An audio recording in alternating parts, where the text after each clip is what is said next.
Our hearts alive, firestorms, and when they strike. Hi guys, so my name is Arlene Villarule. I am a full-time makeup artist. I'm an entrepreneur. I own the company Exquisite Faces Limited, and I have my very own line of makeup, also called AV, and you're going to hear all about the AV approach. Okay, so the AV approach, I've been doing this for so long. I think that I've developed some techniques that I see years after, I see coming out years after, and I'm like, but I came up with this on my own. I didn't read this anywhere. I didn't see this on any YouTube channel. I didn't learn this in any school. So I have some techniques that came about simply because of the years of experience in the industry. I've worked on many complexion, many skin type, many personalities.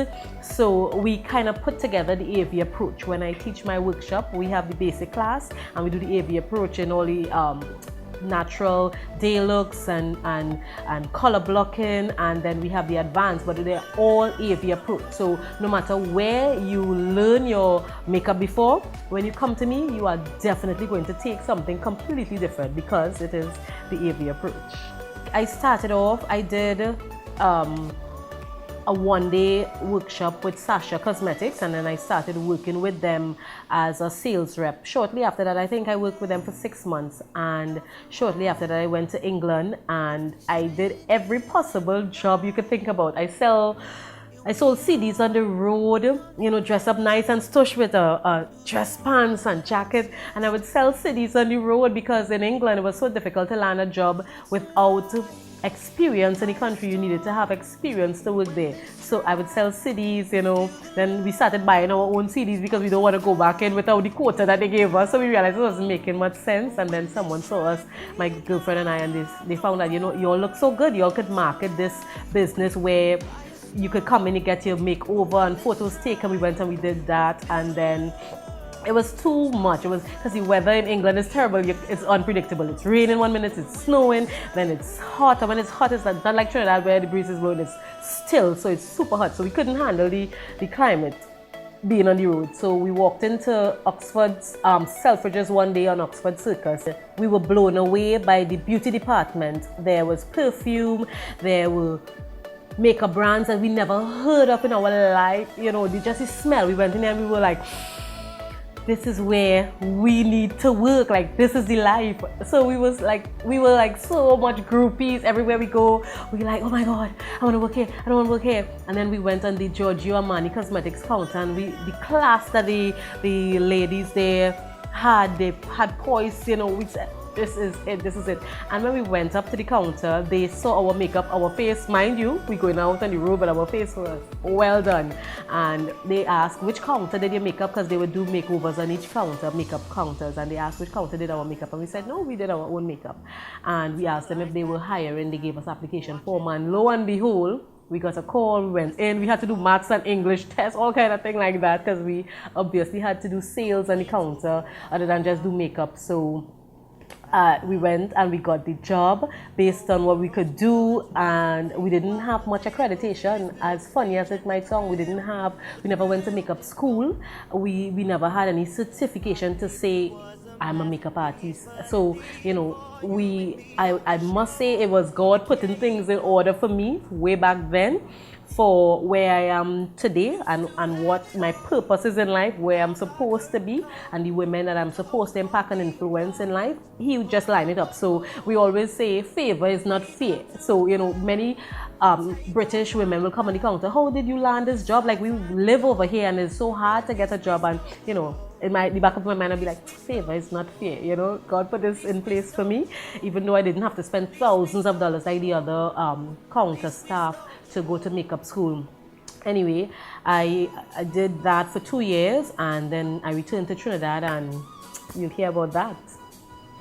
So I came back to Trinidad, and I wanted nothing to do with makeup, really and truly. Would you believe it? I came back to Trinidad, and I decided I want to sell clothes. I want to sell jewelry, and I brought back all sort of clothes and jewelry from England, and I opened a store, and I thought, this is it. This is my destiny. I had enough of makeup. I love it, but I had enough of it. And I started doing more makeup in the store than selling clothes. And I'm like, you know what? I can't run from destiny. This is where I should be. And then I started doing makeup at my mother's home on the kitchen, not the kitchen, the living room table. And then I started buying up more and more stuff. People would see what I was doing. When I came back to Trinidad, what I started doing to market myself back then was putting a different makeup on Facebook every single day. Like today I will be a man. Tomorrow I posted a face like I was Tupac. Then I would post a face as a lion. Then I would post, and then I wanted to do so much colors. Like I felt like in England it was so muted. Everybody wants nice and soft and natural. And it's Trinidad. We are Caribbean and we are about carnival and about color. And I was only posting color until I worked for the Chogam and I was discovered by a lot of people there. I started working with Destra, Marsha Montano, Kess. I worked with Nadia Batson. I worked with Rachel Price. I worked with a lot of local celebrities, and my name just kept going out, and I started developing a team. I trained some makeup artists because I felt like, so many people wanted the AV approach, and if I was able to train a group of women, then, I could spread myself a little bit more. And I did that, and I had my team going out there and doing makeup on behalf of me. People loved it because they were trained, so we're not sending out anybody who didn't have that training. And I completely morphed into who I am today over the years. I did this and I did that, and I like this and I like that, and I could do body painting, I could do carnival, Halloween, every type of makeup you could think about. I dabble in a little bit of everything, and then I developed my personality. I think I grew in the industry, and then after a while, okay, this is what I want to do, and that was beauty makeup. It's very difficult for me to say to become or to have what I have. You need to do this and you need to do that, because it would be hard for me to say that because I dabble in a little bit of everything. So I think for each individual starting off in makeup, throughout the years of experience, what I could say to eliminate some of the mistakes, some of the errors, some of the cons that I have been through, I would say when you're coming into the industry,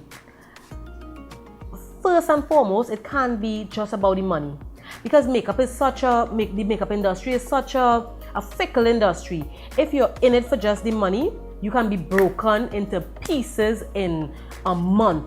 You could be broken. Like, people now, my clients, they know what they want, and then we have social media, so they come in and they want this particular thing, they want that particular thing, and if you don't do that, people going on live now and they're bashing you to pieces. So I think you have to know, when you're coming out here, you have to know, okay, I want to be, and I would never advise anybody to say, I'm just a bridal makeup artist, or I'm just this, I'm just that. I think you need to know a little bit of everything. It doesn't mean that you have to specialize in that, but I think you don't want to lose money.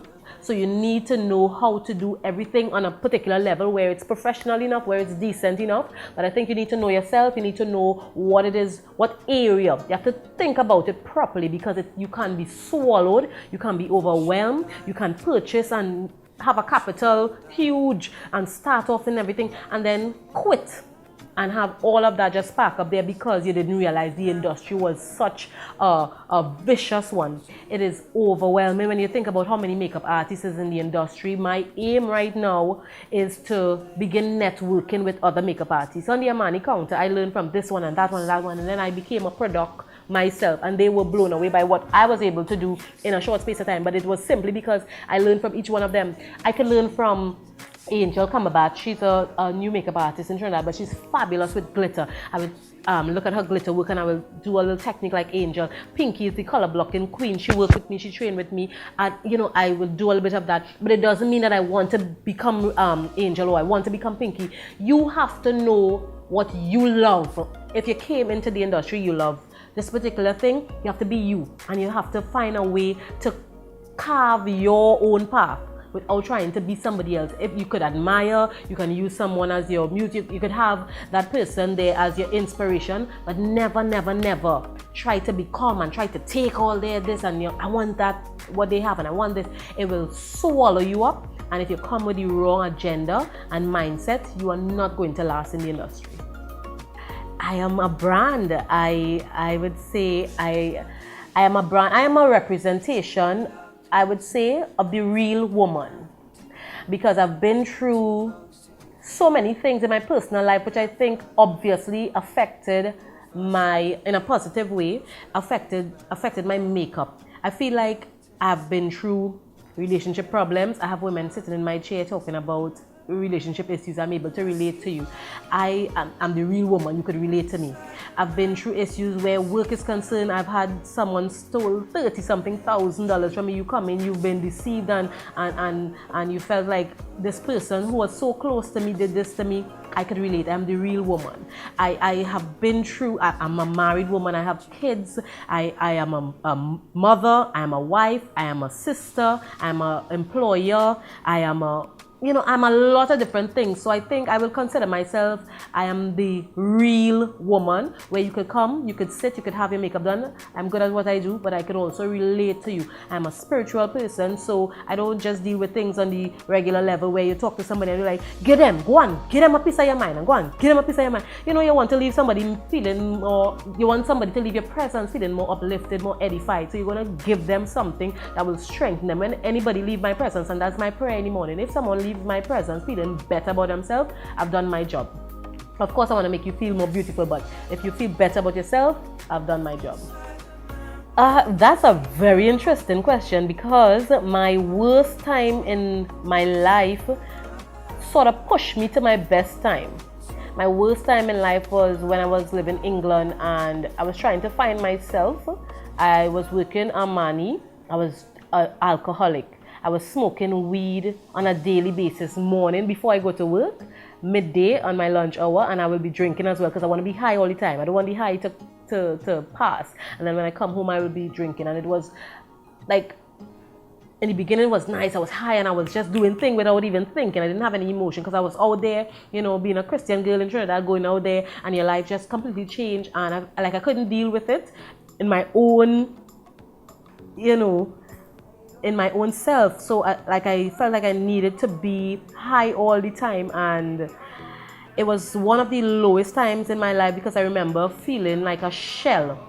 Like the more I smoked, the more I got high. Like in that high state, I was conscious enough to know you really empty. Like at this point in time, this is your emptiest time. When you are high, you are empty. So you so high that you could tell the emptiness in you. So I was a shell of who I was. But that time helped me to come back here. When I came back here, of course I was still drinking and smoking and that kind of thing. But I think that period helped me to want more. It helped me to want to do better for myself. It helped me to want to be a better person, a better example. Because I knew that if people knew what I was doing behind the scene, they wouldn't respect me the same way they respected me. I mean, people love me. They love how I look. They love how I work. My makeup was fabulous. My outer appearance was beautiful. But if they only knew that I was smoking to even be able to relate to them, on a particular level, I would have no respect. So I feel like now with that under my, that's water on the bread. I'm no longer that person, but I feel like if I wasn't there, then I wouldn't be as secure as I am in the place that I'm at right now. That was my foundation. So I build from that, and I know what I want and what I don't want in my life. So the worst time was then, and the best time is now, because I can look back at the worst time and keep rising. My biggest breakthrough as Arlene, I had so many, because it was a breakthrough when a company contacted me regarding having my own brand, my own line of makeup. And then it was another breakthrough to see how my own people respected me and loved me when I was out there on the roads, how people would, look up to me, you're an inspiration, you're whatever. So for me, it's not just the material things that was gained, but I feel like what I put out there into the cosmos, what people receive from me, that's the biggest breakthrough. Because beside makeup, I write my inspirational posts, and a lot of people think, oh God, she have it all together. Oh, she is such a well-rounded person, not realizing that a lot of my posts were written from me being in a dark place and me just fighting my way out of it. Fighting because sometimes you have to encourage yourself. You can't rely on people. Not all the time you'll have people around you who even know what you're going through. So you have to fight for yourself. So my biggest accomplishment and breakthrough, I would think, is what I put out there and what people receive from me. And the energy that they receive from me, I think it is a positive one because of the feedback that I get when I meet with my friends and my Facebook fans and that kind of thing. So the breakthrough is what I am able to impart on everyone, that my audience. Well, would you believe today I had that conversation? It was a really interesting conversation because, you know, sometimes you don't realize what is in you until you start verbalizing it. You don't realize what you have in your heart or in your mind, to the back of your mind, until a topic comes up and you start talking and you're like, So sometimes you are not healed by a particular situation and you only realize it when that topic comes up. Sometimes you are healed and you only realize it when the situation comes up and it doesn't really affect you. And for me, I think I have such a big heart that for the numerous times that I felt hurt and I felt like I was backstabbed, a lot of the times, if I am going to be truthful, a lot of the times it wasn't necessarily me being backstabbed. I think it was me, the way that I was dealing with people. You know, like now I think the way that I deal with people and the way that I deal with situations and what people do, because people will always be people. And some people do things not because they are ugly, but because of hurts that they've been through. I feel like I'm more compassionate, and how I dealt with it then, I feel like I was hurt and I felt betrayed and I didn't want anybody around me and I felt like I didn't want a team anymore and I didn't want this and I didn't want that. But I feel like I understand people a little bit more. So I feel a little more compassion, and I feel like in a lot of instances it wasn't a matter of people betraying me or people hurting me. I think in a lot of instances it was the way that I dealt with people being people. How you perceive people's actions and behavior felt like betrayal? Yes. Yeah, my perception at that point in time, I felt like, you know, I feel now that I wasn't mature enough to deal with a particular situation the way that I will deal with it now. The way that I think now, if I had this level of maturity then, situation would have been different. But I don't ever see anything to be a mistake or anything that happened or question it could have been different. I think every single thing happens for a reason, for us to grow from it, for us to learn from it, so that we could impart knowledge on somebody else. Because we can't get all the knowledge in the books and what people say, but by your experience. So I think that every single thing in my life, I wouldn't change it. I wouldn't go back and say, I want to alter this and I want to alter that, because it completes us. I mean, there are a lot. And saying people are bad, like, I don't know, like, I feel like when I even say that out loud, it feels wrong. The thing is, and I had a conversation with a friend, she was saying, like, this person is good to you, and this person is good to that one, but this person is not good to so many people. So what does that make them? A bad person. You can't be good to some people and not good. But, I mean, it is an opinion, because some people could see value in a particular person that I detest. You know, so that doesn't make them valueless, and God sees value in all of us. So even though somebody does something horrific to you, I feel like when you free them and when you find it in your heart to just pray for them, and Lord, you avenge me, you deal with that situation, I'm not going to hold on to hate and I'm not going to hold on to malice. I think that you will stop hating, you will stop being bitter, because people will be people. People have weak moments. People have so many different seasons that they go through. I could be going through something right now where my husband is being a certain way to me, and I go to the bank to deal with somebody and I'm so grumpy, and you're thinking, well, look at this little, you know, beep. And it could be that I just found that my husband is betraying me by doing XYZ. So sometimes you have to understand that it's not necessarily about me. It could be that person. It's about you. This is not about me. You being mean to me is not about me. It could be about you and your issues that you are going through that you can't really handle because of your lack of maturity or experience, what have you. So the benefit becomes how you perceive. Definitely, how you deal with the situation, because nobody should ever have the strength, the power, or the hold on you for the outcome. Because, I mean, there are bad people out there who do bad things all the time. But if I go to think of all the bad people all the time, then what about the positive? What about the positivity that other people, you know? So I mean, I think we shouldn't embrace everybody like that. Everybody shouldn't be on the same level with you in life. You know, there's some people who, you, from experience, obviously you learn, you keep at a little bit of arm's length, but it doesn't mean that you're holding them there with hate. You just, by experience, know, okay, you are to be by the gate. You could come into the yard, you could come into my gallery, you could come into my living room, you could come into my bedroom. Only my family, direct family, will be in my bedroom. I don't like people in my house too much, because there's spirits and there's something called transference of spirits. So I don't really invite a lot of people into my home, because I feel like I deal with so many people on a daily basis. I touch, I interact, and there's spirits. We are spiritual beings, and you're touching and there's transference of spirit. So I want my home to always be a controlled environment. If I have to meet you, let's go to hang out at TGI, at blah blah blah, whatever. So, you know, you have to be really, really careful with people, because you don't know who is who. You don't know who is carrying what spirit. They could be beautiful. They could show you so much love, but that is with an agenda. A lot of people come with agendas, and you have to pray for a spirit of discernment. But I don't know, for the love of God, I just see the good in people every single time until you stab me in my forehead, and then I realize, oh, you're the enemy, you know. Failure. I am afraid of failure. Like, you know, it's so funny that when you ask me certain questions, like, I've never thought about what I was afraid of before, because I'm definitely not afraid of death. I feel like, you know, when I die, it was my time and I would have accomplished my purpose or whatever because of the life that I live.